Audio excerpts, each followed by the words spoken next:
દીકરીભાઈ શું કહેશો? કાયદાકીય જોગવાઈની હિસાબે અમે આ દાખલ કર્યો છે. કેટલો દાવો છે તમને? દાવો તો અમે સાહેબ 20 લાખનો કર્યો છે, પણ 20 કરોડ રૂપિયા આપે તો અમારું બાળક તો જતું રહ્યું. હવે શું કરવાનું પૈસા ને અમારે?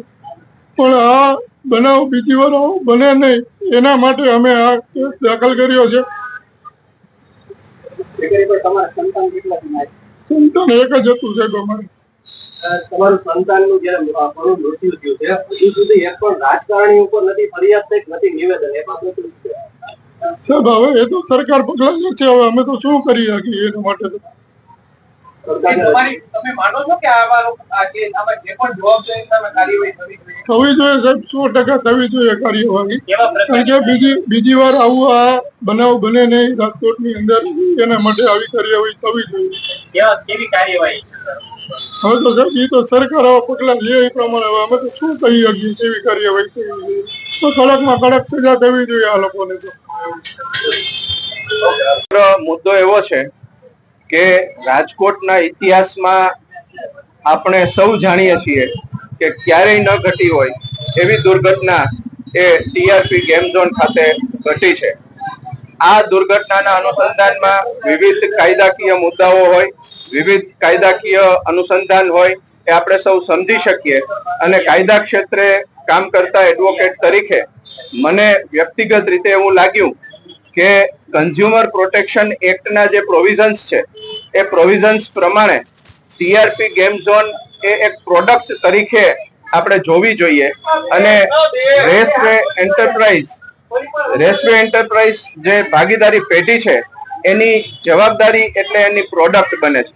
કાયદાકીય પ્રોવિઝન એ પ્રકારના છે કે જ્યારે કોઈ પણ ઉત્પાદક પોતાની પ્રોડક્ટ માર્કેટમાં લોન્ચ કરે છે, માર્કેટમાં રજૂ કરે છે, માર્કેટમાં ઓફર કરે છે, ત્યારે એ પ્રોડક્ટ સંદર્ભની તમામ લાયબિલિટીઝ એ જે તે મેન્યુફેક્ચરરની હોય.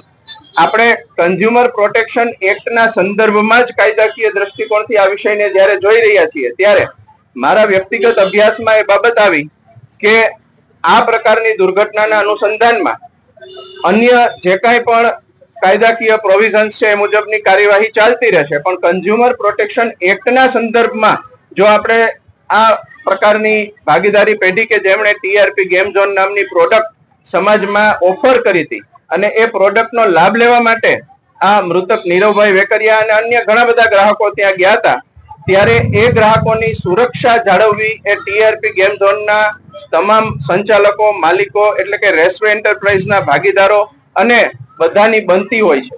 અને જ્યારે બધાની આ પ્રકારની જવાબદારી બનતી હોય અને એ જવાબદારીથી ભાગવાની કોશિશ કરતા હોય ત્યારે કાયદાનો આશરો લઈ અને કાયદાના માધ્યમથી કાયદાકીય પ્રક્રિયા અનુસરીને જો મૃતકના પરિવારને કોઈ ન્યાયિક કાર્યવાહી થઈ શકતી હોય, એના માટે વળતર મેળવી શકાતું હોય તો એ વળતર મેળવવું જોઈએ. આપણે જાણીએ છીએ કે કોઈ પણ માનવ જીવનની ક્યારેય કોઈ કિંમત આંકી શકાય નહીં.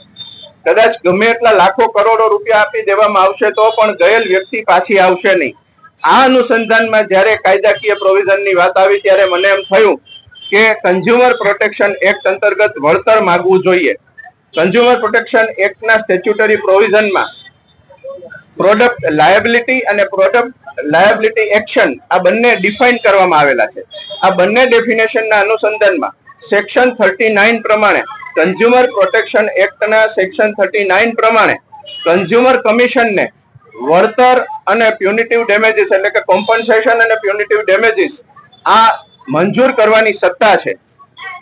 આ સંદર્ભમાં વેકરિયા પરિવાર સાથે સંપર્ક થયો, વેકરિયા પરિવારને કાયદાકીય માર્ગદર્શન આપવામાં આવ્યું અને વેકરિયા પરિવારે એ પ્રકારની તત્પરતા દાખવી કે અમે એવું ઈચ્છીએ છીએ કે આ પ્રકારની ઘટના ભવિષ્યમાં ક્યારેય ન બને, કોઈનો લાડકવાયો ક્યારેય ન છીનવાય.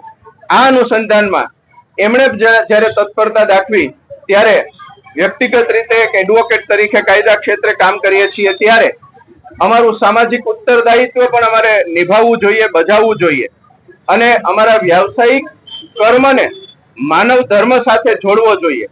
અને આ પ્રકારની જો કાર્યવાહી થશે તો મને એમ લાગે છે કે કોઈને કોઈ સ્વરૂપે આ રંગીલા રાજકોટની જે શાન બાન આબરૂ શાખ છે એ જળવાઈ રહેશે અને આવી જ રીતે રાજકોટની સામાજિક એક્ટિવિટીના ભાગરૂપે, સામાજિક ઉત્તરદાયિત્વના ભાગરૂપે, રાજકોટના એક નાગરિક તરીકે, કાયદા ક્ષેત્રે કામ કરતા એડવોકેટ તરીકે મને એવું લાગ્યું કે આમનું આ કાર્ય જે છે એ મારે નિઃશુલ્ક, વિના મૂલ્યે, કોઈ પણ પ્રકારની ફી લીધા વગર કરવું જોઈએ. એટલે મેં એમને એવી વિનંતી કરી કે ભાઈ તમારું કામ હું ચોક્કસપણે કરીશ, પણ એક શરતે કે તમારી પાસેથી હું એક પણ રૂપિયો ફી લઈશ નહીં. આ માત્ર નીરવ વેકરિયા પૂરતી વાત નથી. ગ્રાહકની વ્યાખ્યામાં આવતા કોઈ પણ વ્યક્તિ કે જે ટીઆરપી ગેમ ઝોનમાં મૃત્યુ પામ્યા છે, એ કોઈ પણ વ્યક્તિ મારી પાસે આવશે તો એક રૂપિયો પણ ફી લીધા વગર નિઃશુલ્ક એમના માટે કન્ઝ્યુમર પ્રોટેક્શન એક્ટ અંતર્ગત ફરિયાદ દાખલ કરવાની અને ફરિયાદ લડી આપવાની કામગીરી અમે કરી આપશું. આ તબક્કે અમારા એસોસિએશન એટલે કે કન્ઝ્યુમર બાર પણ અમારી સાથે છે. કન્ઝ્યુમર બારના પ્રમુખ શ્રી ડીબી વસાવડા, સેક્રેટરી શ્રી સુનિલ પોપટ, આ સહિત બધા જ કન્ઝ્યુમર બારના મેમ્બર્સે પણ ટેકો જાહેર કર્યો છે. અગાઉ આપણે સૌ જાણીએ છીએ એમ રાજકોટ બાર એસોસિએશને પણ એવી જાહેરાત કરી છે, એવો ઠરાવ કર્યો છે કે આ ટીઆરપી ગેમ ઝોન દુર્ઘટનામાં જે કોઈ પણ જવાબદાર લોકો છે એના તરફે કોઈ પણ વ્યક્તિ એડવોકેટ તરીકે રોકાશે નહીં. આ આખી સમગ્ર પ્રક્રિયામાં સૌથી મહત્વની બાબત છે એવી છે કે આ પ્રક્રિયામાં અમે ટીઆરપી ગેમ ઝોનના ભાગીદારો, મિલકતના સંચાલકો, માલિકો અને સાથોસાથ રાજકોટના કલેક્ટર શ્રી, રાજકોટના મ્યુનિસિપલ કમિશનર શ્રી, રાજકોટના પોલીસ કમિશનર શ્રી, એમને પણ પક્ષકાર બનાવ્યા છે. એમને પક્ષકાર બનાવવા માટેનું મુખ્ય કારણ એવું છે કે આ અંગેના તમામ દસ્તાવેજી પુરાવાઓ કે જે વિવિધ આયામોથી તપાસ થઈ છે, એ તપાસના તમામ દસ્તાવેજી પુરાવાઓ એ આ પ્રકારની કચેરીઓ પાસે, ઓથોરિટી પાસે હોય.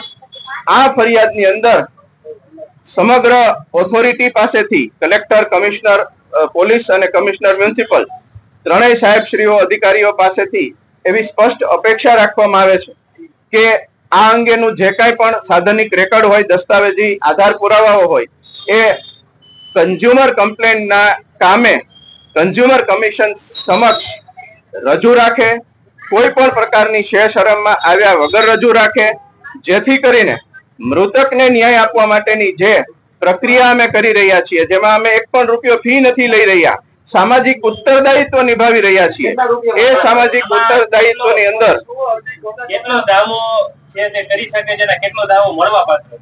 અમે 20 લાખની ફરિયાદ દાખલ કરી છે. 20 લાખનું વળતર મળવા પાત્ર છે એટલા માટે કે મિનિમમ વેજીસ એક્ટ પ્રમાણે જો ગણતરી કરવા જઈએ તો આ પ્રકારે એન્જિનિયરિંગમાં ભણતો વિદ્યાર્થી હોય અને એને ભવિષ્યમાં જે મળવાપાત્ર વળતર હોય એને ધ્યાનમાં રાખતા એ રકમ કદાચ 15-16 લાખ રૂપિયા જેવી થતી હોય છે. તો આ અનુસંધાનમાં અમે